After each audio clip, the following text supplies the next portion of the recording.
Alright, I'm going to do a quick demo because the last few demos I've recorded have sucked. I'm going to record the live out too in Ableton and try to sync it up later. Let's see, we need sound. Okay, that's dry. Cute.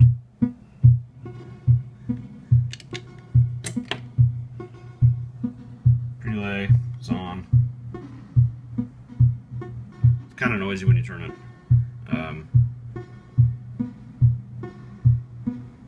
Modulation could be deeper, could be more pronounced, I guess. But it's subtle, and the feedback algorithms make it less subtle. So I guess it's okay from that point of view. One thing I was concerned about when I got this thing, tilt is basically EQ. Absorb will absorb some of the energy. It also kind of acts like a low-pass filter. So one thing I haven't seen is massive. See how big it can get. So I'm going to turn size all the way up and Predelay down and decay all the way up.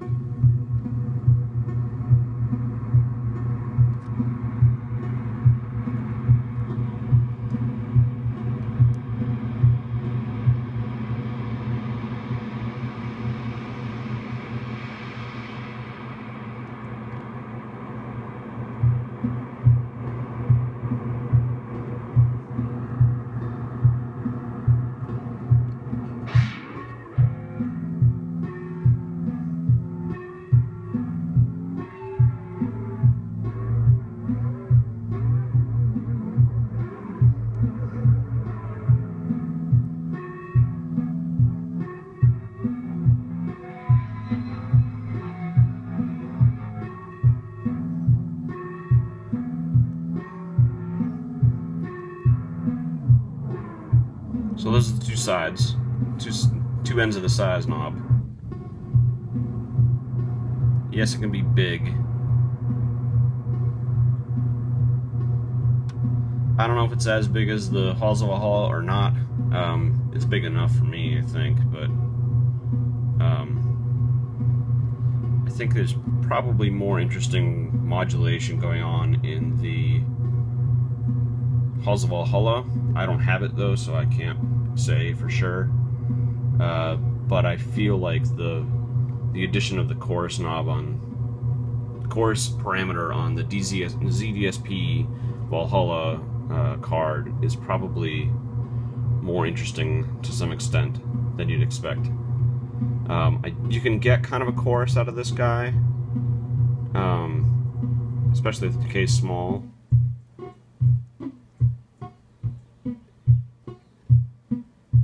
I don't remember how I was doing it last night. Whatever. So the other thing interesting is taking the tempo from the clock and getting the pre-delay.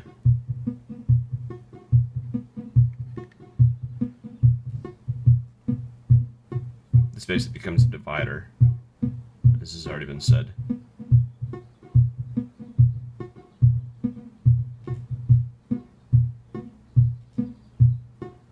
And it is noisy. There's not much you can do about that, though. You're just shoving grains together, basically. So, reverse also works in that.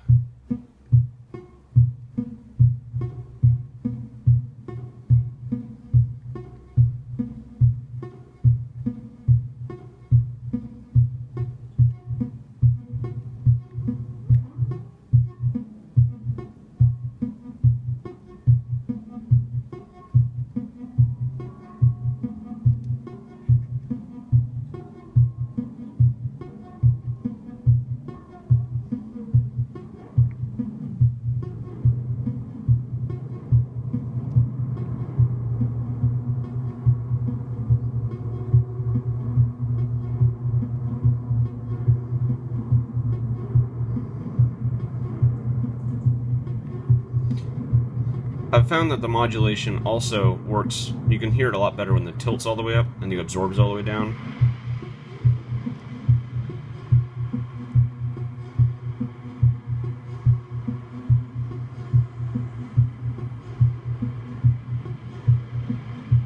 That's full speed, full depth modulation on one end.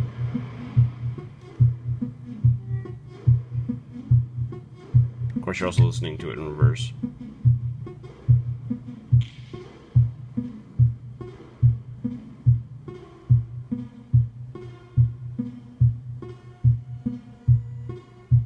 The shimmer knob doesn't seem to really do anything until about here.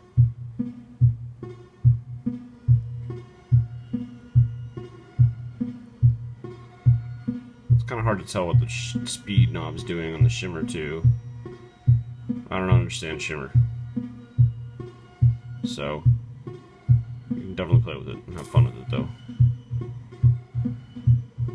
I thought the tempo was going to go to the speed. It goes to the Predelay, as best I can tell.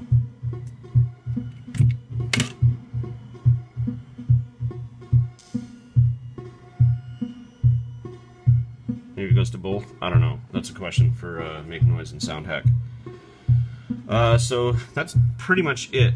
I haven't even played with any of the with the larger sounds. One good thing about it, or rather depending on who you're taught to, one interesting thing about it is that if you have nothing patched into it and you shove the delay all the way up, then you can get some all crazy noise out of it.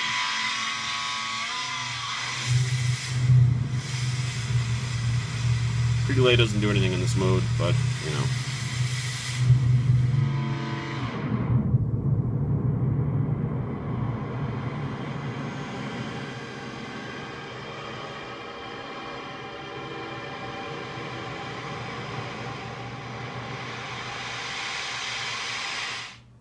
And that'll just happen if you have nothing in the buffer either.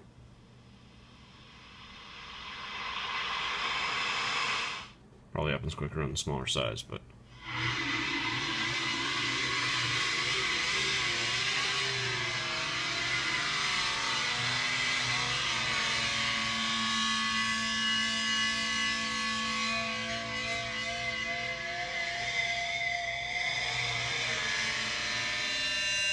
So I guess that's the best way to show off the modulation, is have nothing patched in, use it as its own feedback loop, and then play with the modulation.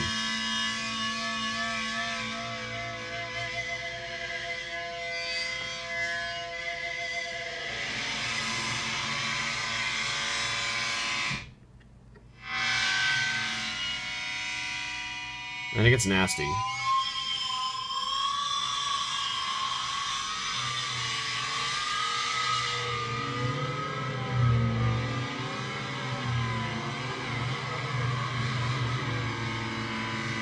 Though I'm still not sure on shimmer, so let's try the same thing with shimmer.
that's pretty much it. I love the thing. I'm happy that I got this over the ZDSP and the Halls of Valhalla, but not because it's not a good thing to get. I just got tempted by it, and by listening to it, I had a lot more sound options with this guy right out of the gate, instead of having to go down and relearn digital signal processing and all that other nonsense to some extent. I don't know. I'm sure they both have their place. I really do like the Erbe-Verb a lot, and I haven't even touched the surface of a lot of the other stuff. One thing that Tony mentioned in his last video was being able to take the CV out, which is basically the overall energy in the Erbe-Verb, and which you can see if you actually like start the thing oscillating like mad. Come on, do it. There we go.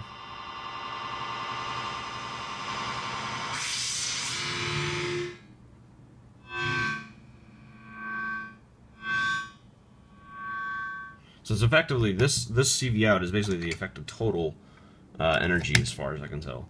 Which means that if you want to patch it into absorb, you can do that, and the absorb will get turned up as the energy gets higher, so it'll kind of like try to level it off.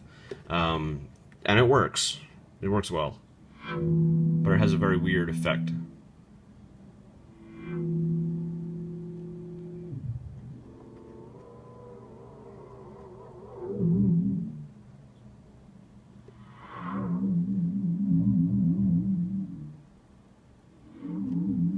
One thing I've found that I really like, and I'll have to repatch things a little bit, is just take the output of this guy straight, that's a lot louder, and then just make a simple reverb here, which is going to be hard to hear because you can't actually like turn on off quickly. What you can do is you can take the CV out and you can patch it back into anything, of course, but I like doing the pitch. And what that'll do is, as the energy in the system clears out, it'll change the pitch of the actual output.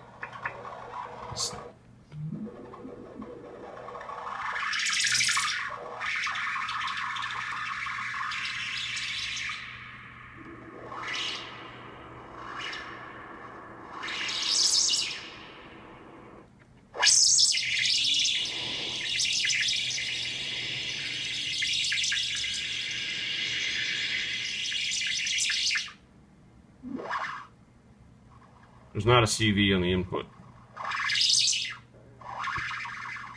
Also, and the last thing I'll say is that if you look at the prototype, it's totally got left and right in.